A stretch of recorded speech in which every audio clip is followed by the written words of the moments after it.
It's true. All right. Because it's not going to come blind. Yes. I love you, but you know we don't have any food over here. And your pantry is stocked from top to bottom. Come on. All right. I love you, and you know that person catches the bus. You have your off day. Go get them. I love you, and they live right next door, and you won't come see about it. All right. Whatsoever a good report, that which has a good ring to it. I heard what they said. You know what? I felt the spirit in that. You know what? I felt good about that. Then you go and tell them, when you were talking, I felt you. I know that was of God. I know I felt good with what I just felt. Thank you for delivering that to me. That was exactly what you were talking about. When you were talking what you were talking about me. And you could not have known my circumstances, but I had to hear that. When they come with love in their hearts and tears in their eyes, I heard you, I wasn't even in the same room with you. And that message was for me. Yes. I thank you.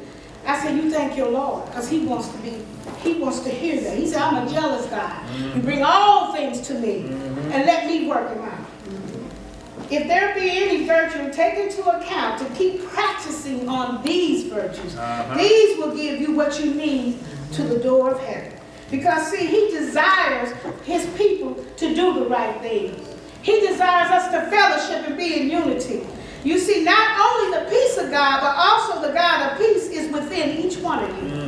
Amen. And that's what we're looking for right now. Because right now we know that I have not seen, nor ear heard, neither have entered into the hearts of man the things I have for those who love the Lord.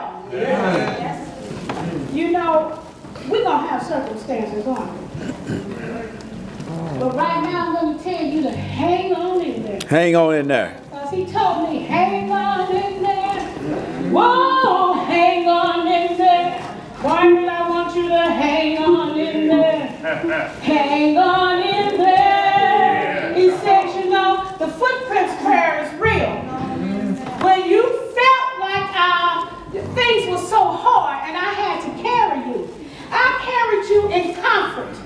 I held you and rocked you in comfort. And he said, I want you to hang on in there. Hang on in there. He said, you know what? I told you to teach my gospel. And as you teach my gospel, don't worry about nothing else. You stand and teach it, and I'm going to stand with you and give you my spirit. All right. And as I give you my spirit, and you stand and teach the flock that I gave you, hang on in there. Hang on in there. He said you have enemies around you. And you know what? They don't like you. But I prepare some tables in the presence of your enemies. And you will sup with them, and I will sup with you. And they will watch you. And I want you to hang on in there. Hang on in there. He said, you know what, Martin? He said, when you've done all you can do, and you can't do nothing else, you stand still. And you watch me show up and show out and make a believer out of all of us. Because as you stand, my light's going to shine through you. And as my light is shining through you, you're going to hang on in there. Hang on in there. He said, guess what, Martin? One day, I ain't going to tell you when, because you don't need to know the hour of the day. I'm not going to tell you. So one day, I'm going to come and get your spirit. And when I reach down and get your spirit, I'm going to say, job well done, my good and faithful servant. I'm going to pull you up into my kingdom. And I have a mansion that I want you to control.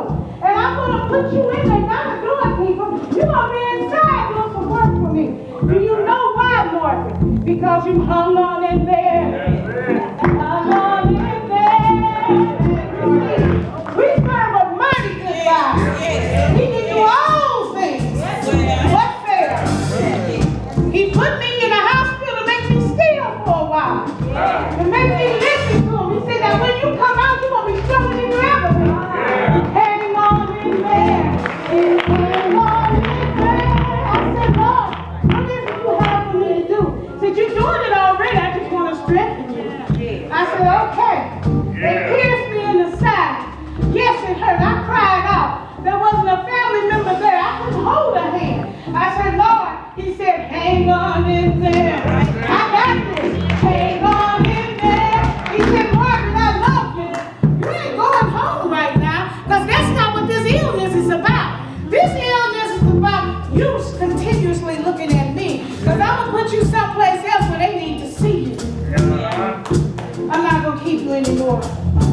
doors of the church is open.